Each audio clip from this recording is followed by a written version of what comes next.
สวัสดีค่ะวันนี้เราจะมาเล่าเรื่องของการฆ่าล้างเผ่าพันธุ์ในกัมพูชาในยุคเขมรแดงนะคะแต่ว่าก่อนอื่นจะรบกวนให้ช่วยกดไลค์กดแชร์คลิปนี้นะคะแล้วก็กด subscribe ช่อง Spoke Dark พร้อมกดกระดิ่งให้ด้วยนะคะขอบคุณค่ะก่อนอื่นเรามาทำโพลกันดีกว่านะคะว่าคุณผู้ชมของเราเนี่ยอยู่ตรงไหนกันบ้างนะคะคุณผู้ชมรู้จักหรือเกิดทันยุคเขมรแดงหรือไม่กด1ถ้าเผื่อว่าแค่เคยได้ยิน2ถ้ารู้จักและ3ถ้าเผื่อว่าไม่รู้จักเลยกดเลยค่ะหลายคนนะคะคงจะเคยรับรู้หรือว่าเคยได้ยินเรื่องราวที่เกิดขึ้นในประเทศกัมพูชานะคะเมื่อประมาณปี 1975 ถึง 1979 หรือประมาณ 40 ปีที่แล้วกันมาบ้างนะคะว่ามีการฆ่าล้างเผ่าพันธุ์เกิดขึ้นบางท่านอาจจะเคยได้ยินคำว่าทุ่งสังหารหรือ killing field ได้ยินชื่อคุกโตนสเลงได้ยินคำว่าเขมรแดงหรือว่าคแมรูชนะคะวันนี้เราจะมาเรียนรู้เรื่องราวและที่มาที่ไปนะคะของช่วงเวลาอันสยดสยองและโหดร้ายนี้กันค่ะการสังหารหมู่ในระดับการฆ่าล้างเผ่าพันธุ์ที่เกิดขึ้นในกัมพูชาในช่วงนั้นนะคะเป็นการสูญเสียที่ไม่ได้เกิดจากการทรมานและประหารชีวิตเท่านั้นนะคะแต่ยังเกิดจากความอดอยากการบังคับให้ทำงานหนักและการสูญหายนะคะจนทุกวันนี้เนี่ยตัวเลขผู้เสียชีวิตที่แน่นอนก็ยังไม่มีออกมาอย่างเป็นทางการบางรายงานเนี่ยประมาณผู้เสียชีวิตไว้ที่ 1.7 ล้านคนแต่ว่าบางส่วนเนี่ยก็คาดการไว้ว่าน่าจะมีถึง3ล้านคนคิดเป็นประชากรถึง1 ใน 4ของประเทศกัมพูชาณตอนนั้นเลยผู้เสียชีวิตเนี่ยมีทั้งประชาชนชาวกัมพูชาและชาวเวียดนามด้วยนะคะสิ่งที่เกิดขึ้นในกัมพูชาในช่วงนั้นนะคะเป็นผลพวงมาจากสงครามเย็นค่ะสิ่งที่เรียกว่าสงครามเย็นเนี่ยคือช่วงเวลาหลังจากสงครามโลกครั้งที่2จบลงโลกถูกแบ่งแยกเป็น2ค่ายนั่นก็คือค่ายเสรีนิยมนำโดยสหรัฐอเมริกาและค่ายสังคมนิยมคอมมิวนิสต์นำโดยสหภาพโซเวียตนะคะซึ่ง2ประเทศนี้เนี่ยก็พยายามจะสร้างอิทธิพลเหนือประเทศอื่นๆนะคะหรือพูดง่ายๆก็คือหาลูกน้องมาอยู่ในค่ายตัวเองให้ได้มากที่สุดและลูกพี่ใหญ่ทั้งสองเนี่ยจะไม่สู้กันเองแบบซึ่งหน้าค่ะเขาจะใช้สิ่งที่เรียกว่าสงครามตัวแทนนั่นก็คือสู้กันผ่านประเทศที่เป็นลูกน้องค่ะสงครามตัวแทนเนี่ยระหว่างสหรัฐอเมริกากับสหภาพโซเวียตก็มีหลายๆสงครามนะคะก็ยกตัวอย่างเช่นสงครามเกาหลีสงครามที่อัฟกานิสถานสงครามยมคิปูเป็นต้นค่ะเหตุผลของการทำสงครามตัวแทนนะคะก็เพื่อ 1. คานอำนาจซึ่งกันและกันไม่ยอมให้ฝ่ายตรงข้ามเนี่ยมีอิทธิพลเกินกว่าฝ่ายตัวเองนะคะแล้วก็เหตุผลที่2ก็คือถ้าสหรัฐอเมริกาและสหภาพโซเวียตเนี่ยเกิดแบบรบกันเองขึ้นมาเนี่ยจะมีความพังพินาศมากเกินกว่าที่ใครจะรับได้เพราะว่าทั้ง2ประเทศเนี่ยก็มีอาวุธนิวเคลียร์มีระเบิดไฮโดรเจนแล้วก็มีอาวุธที่มีพลังการทำลายล้างสูงเกินไปนะคะจนไม่ควรจะนำออกมาใช้ก็ฟังดูมีเหตุผลดีนะคะแต่ว่าในขณะเดียวกันเนี่ยมันก็ดูบ้าบอสุดๆไปเลยอะค่ะโลกฝั่งสหรัฐนะคะก็มีทฤษฎีอยู่อันหนึ่งค่ะคือเชื่อในทฤษฎีที่ชื่อว่าทฤษฎีโดมิโนทฤษฎีโดมิโนนี่หมายความว่าคือถ้าปล่อยให้โดมิโนตัวแรกล้มเนี่ยหมายความว่าถ้ายอมให้ประเทศหนึ่งเนี่ยกลายเป็นคอมมิวนิสต์ไปเนี่ยลัทธิคอมมิวนิสต์ก็จะแพร่ขยายไปอย่างรวดเร็วในภูมิภาคนั้นเหมือนกับการผลักโดมิโนในประเทศข้างเคียงให้ล้มต่อกันไปจนกลายเป็นคอมมิวนิสต์กันไปหมดอันนี้คือทฤษฎีโดมิโนนะคะส่วนอุดมการณ์ฝั่งคอมมิวนิสต์เนี่ยถ้าเผื่อว่าจะให้สำเร็จไปตามทฤษฎีของคอมมิวนิสต์จริงๆเนี่ยนะคะก็จะต้องทำลายชนชั้นนายทุนให้หมดไปโดยสิ้นเชิงนะคะหมายความว่าก็ต้องเปลี่ยนให้ทุกประเทศในโลกเนี่ยเป็นประเทศคอมมิวนิสต์ก่อนนั่นคือเรื่องของสงครามเย็นและสงครามตัวแทนนะคะแต่ว่าสงครามตัวแทนในเอเชียเนี่ยนะคะโดยเฉพาะในเอเชียตะวันออกเฉียงใต้เนี่ยไม่ได้เหมือนกับสงครามตัวแทนอื่นๆในโลกค่ะไม่เหมือนในยุโรปนะคะซึ่งมีการแบ่งเยอรมันตะวันออกกับเยอรมันตะวันตกหรือแบบในอเมริกาใต้นะคะที่ขั้วความขัดแย้งเนี่ยคืออิทธิพลของสหรัฐอเมริกาและสหภาพโซเวียตในเอเชียตะวันออกเฉียงใต้นะคะจะมีความซับซ้อนมากกว่านั้นค่ะเพราะว่าดันมีถึง3ขั้วอำนาจด้วยกันนะคะโซเวียตเนี่ยทะเลาะกับจีนด้วยหลายคนคงงงนะคะเพราะว่าเอาเป็นคอมมิวนิสต์เหมือนกันไม่ใช่หรอจะทะเลาะกันได้ยังไงในราวปี 1950 ถึง 1960 นะคะที่สงครามเย็นเนี่ยกระจายออกไปทั่วโลกจีนกับสหภาพโซเวียตเนี่ยก็ตัดความสัมพันธ์กันทั้งที่เป็นประเทศคอมมิวนิสต์เหมือนกันนะคะเราเรียกเหตุการณ์นี้ว่า Sino-Soviet Split ค่ะเหตุการณ์แยกวงกันนี้เนี่ยเริ่มต้นขึ้นเมื่อประมาณปี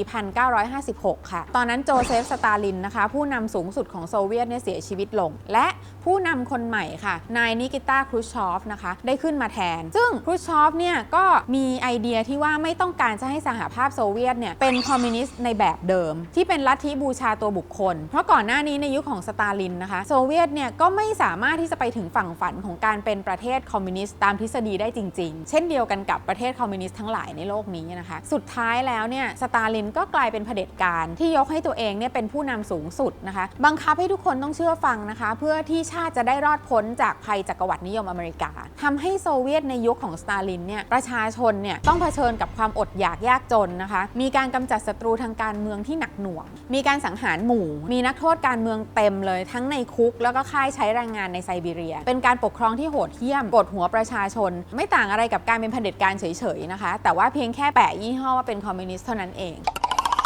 หลังจากที่สตาลินเนี่ยเสียชีวิตไปได้ประมาณ3ปีนะคะครูชอฟเนี่ยก็เริ่มทำในสิ่งที่นักประวัติศาสตร์เนี่ยเรียกว่า de-Stalinization นั่นก็คือแนวคิดที่จะล้างความเป็นสตาลินออกไปจากประเทศโดยโซเวียตยุคใหม่จะไม่โฟกัสไปที่การเป็นศัตรูกับสหรัฐอเมริกานะคะจะเปิดรับโลกทุนนิยมมากขึ้นโอเคกับประเทศอื่นที่วางตัวเป็นกลางนะคะและจะหันมาสนใจความสงบสุขและความเจริญของประชาชนในประเทศมากขึ้นแต่ว่าคนที่ไม่ชอบการเปลี่ยนแปลงนี้เนี่ยก็คือคอมมิวนิสต์จีนค่ะซึ่งนำโดยเหมาเจ๋อตงนะคะเพราะว่าเหมาเจ๋อตงเนี่ยใช้สูตรเดียวกันกับสตาลินเลยนั่นก็คือการสร้างตัวตนขึ้นมาให้เป็นผู้นำสูงสุดให้มีลัทธิบูชาตัวบุคคลนะคะหรือที่เราเรียกว่าลัทธิเหมาหรือเหมาอิสนะคะและเหมาเจ๋อตงเองเนี่ยก็มีความสัมพันธ์ที่ดีกับสตาลินมากๆนะคะที่สำคัญเนี่ยจีนมองว่าแนวคิดที่จะเปิดรับโลกเสรีมากขึ้นเนี่ยสำหรับจีนนั้นนะคะก็ถือว่าขัดกับจุดมุ่งหมายของการเป็นคอมมิวนิสต์ที่ต้องปฏิวัติชนชั้นนายทุนให้หมดไปด้วยสุดท้ายแล้วสหภาพโซเวียตกับจีนเนี่ยก็ตัดความสัมพันธ์กันทางการทูตอย่างเป็นทางการในช่วงทศวรรษที่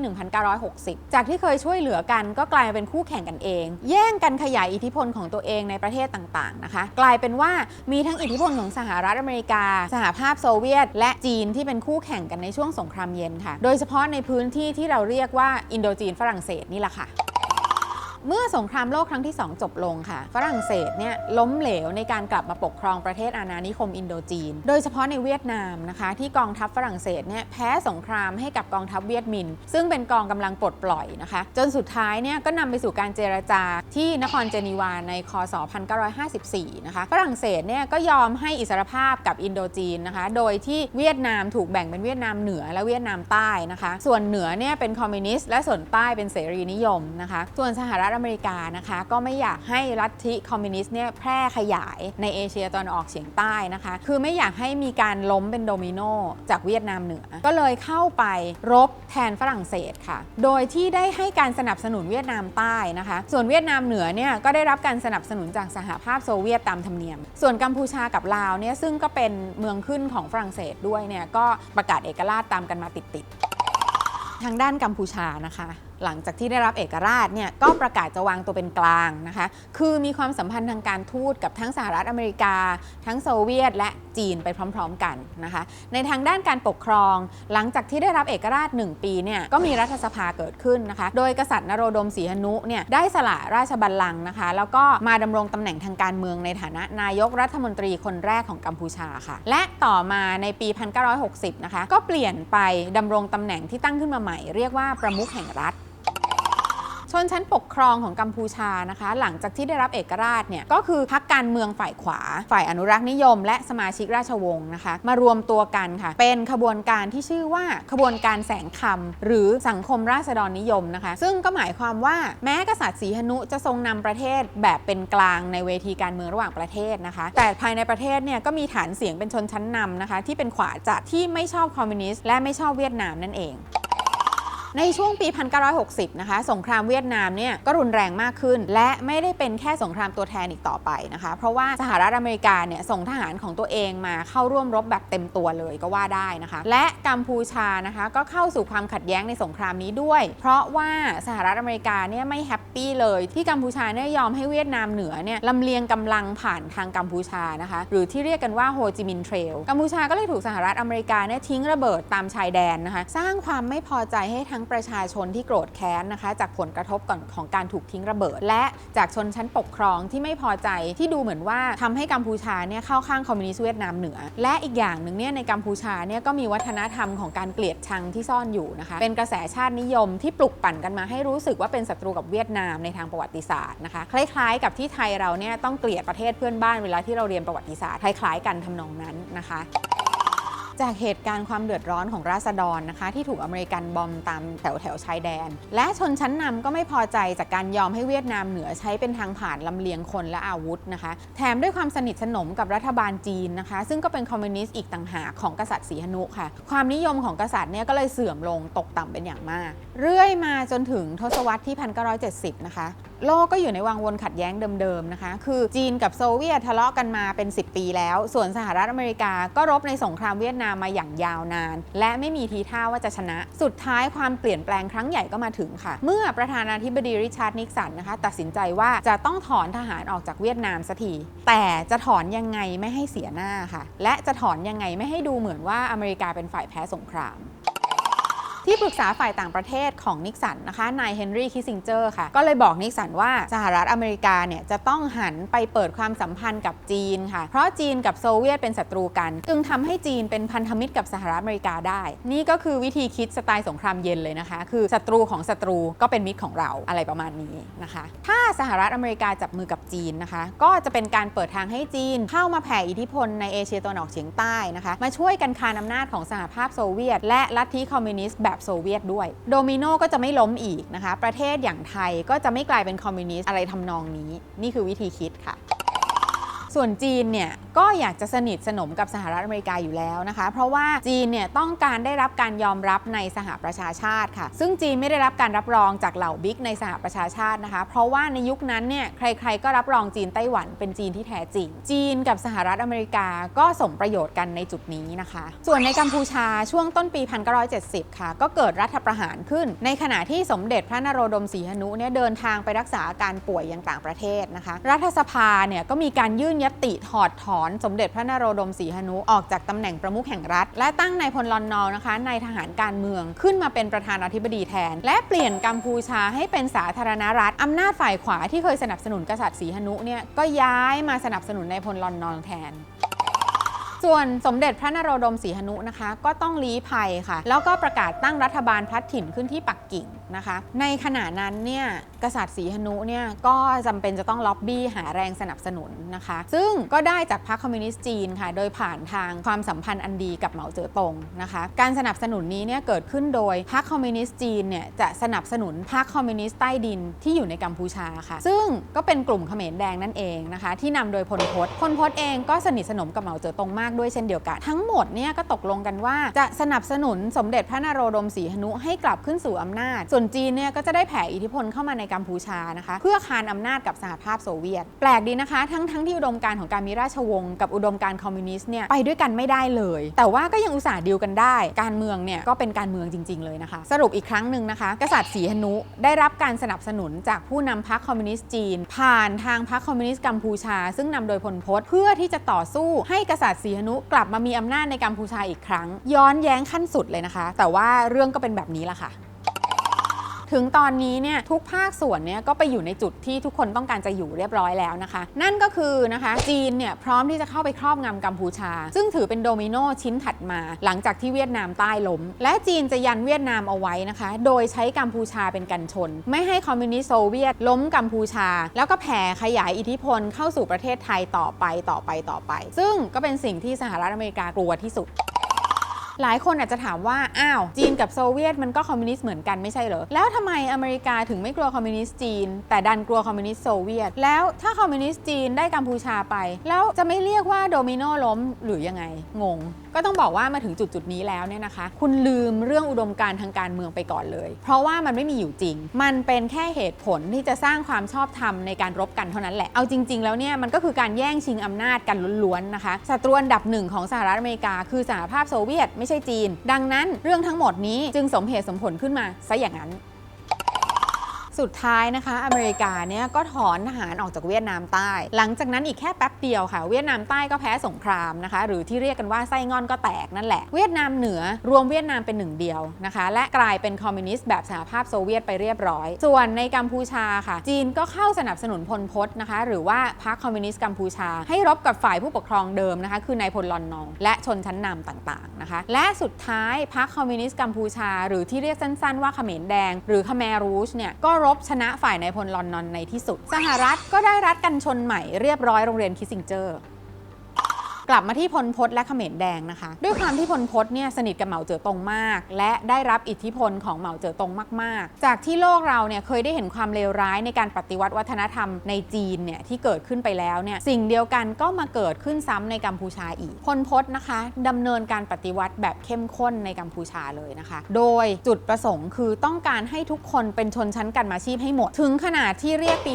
1975 นะคะว่าเป็นปีที่0คือมีความตั้งใจที่จะรีเซ็ตประเทศใหม่ทั้งหมดเลยลัทธิเหมาเนี่ยนะคะเชื่อในสังคมนิยมชาวนาค่ะคือเชื่อว่าการปฏิวัติเนี่ยต้องเกิดโดยคนในสังคมเกษตรกรรมจึงมีสิ่งที่เรียกว่านารวมเกิดขึ้นนารวมเนี่ยนะคะก็คือการจับคนในสังคมทุนนิยมไปทำนาให้หมดค่ะเพราะว่าในระบบนี้นะคะคนที่เป็นกรรมาชีพเท่านั้นคือเป็นชาวนาหรือเป็นแรงงานในโรงงานอุตสาหกรรมและเป็นทหารเท่านั้นนะคะนอกเหนือไปจากนี้เนี่ยก็คือพวกฝักใฝ่ในทุนหมดเลยสิ่งที่เกิดขึ้นในกัมพูชาก็คือนะคะการปฏิรูปประเทศโดยการจับหมอครูนายทุนพ่อค้าแม่ค้าศิลปินหรือทุกคนเนี่ยที่ดูจะแบบทำงานโดยใช้สมองมาใช้แรงงานหนักให้หมดเอาไปทำนารวมให้หมดแค่ใส่แว่นเนี่ยก็อาจจะโดนได้แล้วนะคะเพราะว่าดูเหมือนเป็นคนที่ทำงานที่ไม่ใช้แรงงานนะคะคือใช้สมองทำงานมากกว่าใช้แรงงานนะคะรวมไปถึงคนที่เคยไปเรียนเมืองนอกมาก่อนนะคะและคนอีกพวกหนึ่งที่โดนเนี่ยก็คือคนเวียดนามในกัมพูชาหรือว่าคนที่มีเชื้อสายเวียดนามในกัมพูชานะคะซึ่งถือเป็นศัตรูของชาติด้วยคนส่วนใหญ่ถูกขังอยู่ในค่ายนะคะถูกประหารชีวิตเสียชีวิตจากการทำงานหนักหรือว่าอดตายค่ะในปี 1975 นะคะในยุคของเขมรแดงนี่แหละค่ะสมเด็จพระนโรดมศรีหนุเนี่ยก็กลับมาดำรงตำแหน่งประมุขแห่งรัฐอีกครั้งหนึ่งจนได้เป็นไปตามแผนที่วางเอาไว้ทุกอย่างเป๊ะๆเลยนะคะแต่ว่าสิ่งที่ผิดแผนไปจริงๆเนี่ยก็คือสมเด็จพระนโรดมศรีหนุเนี่ยก็ไม่สามารถจะควบคุมเขมรแดงได้การฆ่าล้างเผ่าพันธุ์เนี่ยรุนแรงมากขึ้นเชื้อพระวงศ์กัมพูชาหลายคนเนี่ยก็ถูกประหารชีวิตไปด้วยสุดท้ายกษัตริย์ศรีหนุก็อยู่ในตำแหน่งเพียงปีเดียวเท่านั้นนะคะแล้วก็ลงจากตำแหน่งและถูกเขมรแดงเนี่ยจับขังไว้ในบ้านหรือว่า House Arrest เนี่ยเป็นเวลาถึง4 ปีสิ่งที่น่าแปลกนะคะก็คือเขมรแดงเนี่ยไม่ได้ประหารชีวิตสมเด็จพระนโรดมศรีหนุค่ะแถมปล่อยตัวออกไปในที่สุดด้วยนะคะในปี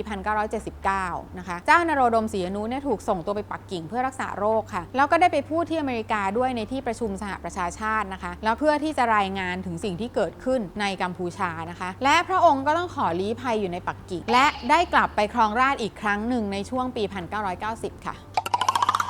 หลังจากการฆ่ากันเป็นขนาดใหญ่อยู่ถึง3 ปีนะคะในช่วงปี 1978 ภายในเขมรแดงเนี่ยก็เกิดการแตกแยกกันเองเป็น2 ฝ่ายแล้วฝ่ายที่แยกออกมาก็ไปเข้ากับศัตรูค่ะนั่นก็คือเวียดนามนะคะและได้กลับมาสู้กับพลพตจนในที่สุดฝ่ายเวียดนามก็ชนะนะคะและให้ฮุนเซนอดีตเขมรแดงที่แยกตัวออกมาเนี่ยมาตั้งรัฐบาลคอมมิวนิสต์และต่อมาเมื่อประเทศมีการเลือกตั้งก็ได้เป็นนายกรัฐมนตรีต่อมาจนถึงทุกวันนี้นี่แหละค่ะกัมพูชาเนี่ยเขาก็มีเลือกตั้งกันบ่อยนะคะเพียงแต่ว่าใกล้เลือกตั้งทีไรเนี่ยพรรคฝ่ายค้านก็จะมีคดีติดตัวเพิ่มมากขึ้นเป็นพิเศษแล้วก็จะมีการโดนยุบพรรคบ้างยิ่งมีความนิยมมากก็ยิ่งโดนมากนะคะนักการเมืองกัมพูชาฝ่ายค้านเนี่ยต้องลี้ภัยกันเสมอเป็นแบบนี้มาตั้งแต่เริ่มมีให้เลือกตั้งมาแล้วเมื่อ30 ปีที่แล้วนะคะ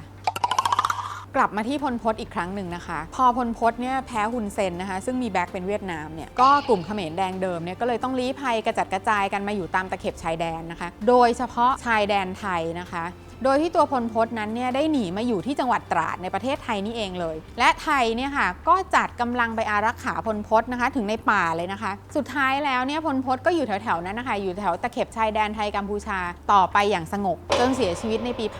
1998 โดยที่ไม่เคยได้รับโทษจากการที่สั่งฆ่าประชาชนประเทศตัวเองไปเป็นล้านๆคนเลยถามว่าทำไมตอนนั้นไทยต้องลงทุนทำขนาดนั้นด้วยทำไมต้องมีการส่งทหารไปอารักขาพลพตด้วยนั่นก็เพราะว่าเราเนี่ยเป็นทีมอเมริกาค่ะดัง นั้นเนี่ยเมื่ออเมริกาเข้าพวกกับจีนเพราะต้องการให้จีนรบกับโซเวียตแทนให้เนี่ยเราก็ต้องตามด้วยการช่วยจีนด้วยดังนั้นเมื่อจีนช่วยเขมรแดงเป็นทีมพลพศไทยก็ต้องช่วยเขมรแดงเป็นทีมพลพศสนับสนุนพลพศไปด้วยนอกจากนี้ในจังหวะที่สหรัฐอเมริกาถอนตัวออกจากเวียดนามนะคะก็มีเพียงกัมพูชาเท่านั้นที่เป็นรัฐกันชนระหว่างไทยกับเวียดนามนะคะซึ่งในเวลาต่อมานะคะที่เขมรแดงเนี่ยพ่ายแพ้ไปแล้วแต่ยังมีกองกำลังส่วนหนึ่งนะคะจึงได้รับอนุญาตและสนับสนุนให้อพยพมาตั้งฐานอยู่ที่ชายแดนนะคะและเป็นกันชนให้ไทยได้ต่อไปในกรณีที่กองกำลังของฮุนเซนเนี่ยคิดจะบุกขยายอิทธิพลเข้ามาถึงในไทยสำหรับอเมริกาแล้วเนี่ยสิ่งนี้จึงจำเป็นอย่างยิ่งนะคะที่ไทยจะต้องมีเขมรแดงไว้เป็นกันชนที่ตะเข็บชายแดนนะคะปล่อยให้รัฐบาลฮุนเซนเนี่ยสู้กับเขมรแดงที่เหลืออยู่ต่อไป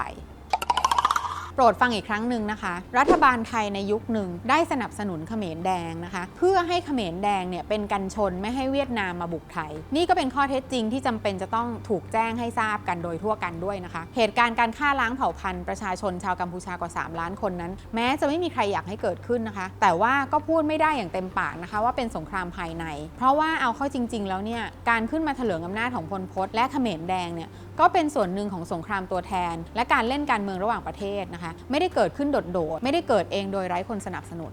สำหรับในเรื่องของความยุติธรรมนั้นนะคะก็ได้มีการตั้งศาลพิเศษขึ้นมาเพื่อพิจารณาโทษของเหล่าผู้ที่รับผิดชอบนะคะต่อการฆ่าล้างเผ่าพันธุ์ขึ้นมาซึ่งกระบวนการของศาลเนี่ยก็เป็นไปอย่างช้ามากๆนะคะผ่านมา40 ปีแล้วเนี่ยก็มีเพียงแค่3 คนเท่านั้นที่ถูกพิพากษานะคะคนแรกก็คือหัวหน้าคุกตนเสลงนะคะถูกตัดสินให้จำคุก35 ปีไปเมื่อ7 ปีที่แล้วแล้วก็อายุมากจนติดคุกไม่ไหวอีก2 คนศาลก็เพิ่งพิพากษาไปเมื่อปีที่แล้วนะคะซึ่งก็คือนวลเจียนะคะเป็นเบอร์2ของเขมรแดงนะคะและรองผู้นำอีกคนนึงคือเขียวสัมพันธ์นะคะโดยที่ทั้ง2 คนเนี่ยก็อายุ90เข้าไปแล้วค่ะและนวลเจียเนี่ยก็เพิ่งจะเสียชีวิตไปเมื่อเดือนสิงหาคมปี2019ที่ผ่านมานี้